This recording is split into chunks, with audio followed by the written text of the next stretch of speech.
గద్దరన్నకి జోహార్. ఒక్కసారి గొంతుక మీ అందరిది వినాలనుకుంటున్నా. అలిసిపోయినా ఆర్ద్రతలో ఉన్నా మీరు ఒక మనసు పెట్టి ఇక్కడికి వచ్చినందుకు ఒకసారి జోహార్ గద్దరన్నకి, జోహార్ గద్దరన్నకి. మాది హన్మకొండ 1000 స్తంభాల గుడి ఎదురుగా రాణి రుద్రమ్మ రచ్చరవి ఒకే దగ్గర పుట్టిందంట. ఈ విషయం నేను ఎందుకు చెప్పాల్సి వస్తుందంటే, Kodandaram sir, professor Jayashankar sir వీళ్ళందరూ ఉద్యమంలో తిరుగుతున్నప్పుడు హన్మకొండ 1000 స్తంభాల గుడి ముందు నుంచే స్టార్ట్ చేసిన ఆ ఉద్యమం. ఎప్పుడైనా ఉద్యమం ఏడ పుట్టిందంటే నా ఇంటి ముందర పుట్టింది అంటాను నేను ఎప్పటికీ. ఇవన్నీ అందశ్రీ బాబుతోటి గదరన్నతోటి మనసుతో పంచుకున్నప్పుడు నేను సినిమా ఆర్టిస్ట్ని, మీ విప్లవానికి మీ యొక్క చైతన్యానికి నాకు సంబంధం లేదు. నేనేదో రంగేసుకొని 4 పైసలు సంపాదించుకొని బతకాలనుకున్నా. ఒక పోకడ పోతంటే మధ్యలో కలిసిన ఒక అద్భుతాలే కాళోజీ నారాయణరావు సార్ గారు, అలాగే ప్రొఫెసర్ జయశంకర్ గారు, అలాగే కోదండరామ్ సార్ గారు, అలాగే అందశ్రీ బాబు, అలాగే మన ప్రజా దళం మన అందరికీ ఇష్టమైనటువంటి మన బ్లడ్లో మనకు గ్రూపులు చేంజ్ అవ్వచ్చు కానీ అందరి బ్లడ్ గ్రూప్లో గద్దరన్న ఉంటాడు.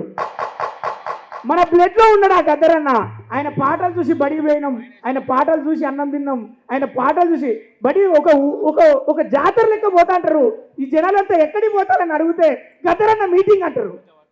అలాంటి మీ మీటింగ్లు చూసి పెరిగిన మేము గద్దరన్నతో కలిసే సమయం వచ్చినప్పుడు ఆయన అన్న మాట అంటే ఉద్యమం తర్వాత రాష్ట్రం ఏర్పడ్డాక అవకాశాలు తెలంగాణ వాళ్ళకి వచ్చినప్పుడు ఒకసారి ఒక సందర్భంలో అందశ్రీ బాబు ఇంటికి పిలుచుకున్నాడు.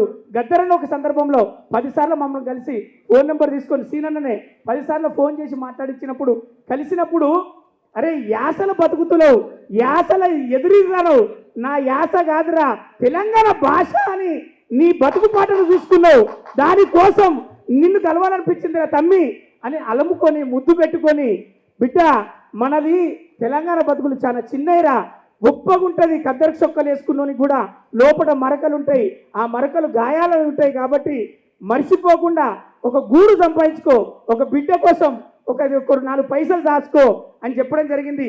సూర్యుడు అన్నకు నేను చాలా చాలా థ్యాంక్స్ చెప్తున్నా. ఎందుకంటే ఇది 3వ వర్ధంతిగా మనం జరుపుకోవచ్చు.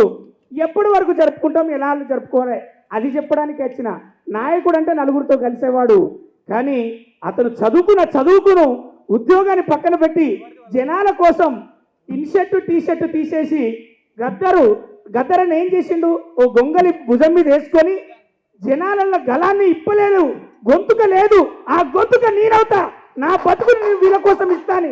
ప్రతి గొంతుక కోసం ఆయన ముందు పడి చలి అనక ఎండనక వాననక తిరిగింది. కాబట్టే మన అందరం కూడా ఆయన కోరుకున్నది ఒక గద్దర్ కోసం కాదు, ప్రతి ఇంట్లో ప్రతి ఒంట్లో ఒక గద్దరన్న ఉండాలనుకున్నాడు. మీ సమస్యకు సమాజం రావాలనుకున్నాడు, కులాలు పోవాలనుకున్నాడు, చదువుకున్నోనికి ఉద్యోగం రావాలనుకున్నాడు, న్యాయంగా బతకాలనుకున్నాడు, కూడు గుడ్డతోటి అందరూ సల్లగుండాలనుకున్నారు. కాబట్టి ఈ వేదికను మళ్ళీ చెప్తున్న కోదండరామ్ సార్ దగ్గర నుంచి మొదలు పెడితే ప్రకాష్ సార్, అంబేద్కర్ సార్ దగ్గరికి అందరికి విచ్చేసినందుకు చాలా చాలా థ్యాంక్స్. ఈ అవకాశం ఇచ్చినందుకు మరొకసారి మనస్ఫూర్తిగా సూర్యన్నకు ఈ 3వ వర్ధంతి కాదు, మనం 300వ వర్ధంతి ఎందుకు జరుపుకోవాల్సి వస్తుందంటే సమాజం జరిగినప్పుడే గద్దరన్న వర్ధంతిని జరుపుకోకుండా ఉండగలం. మరి అది జరుగుతుందా? జరిగేదాకా పోరాడాలి, అందరు గద్దరన్నలు అవ్వాలని మనస్ఫూర్తిగా కోరుకుంటూ జోహార్ గద్దరన్నకి మరొకసారి థ్యాంక్ యూ సో మచ్.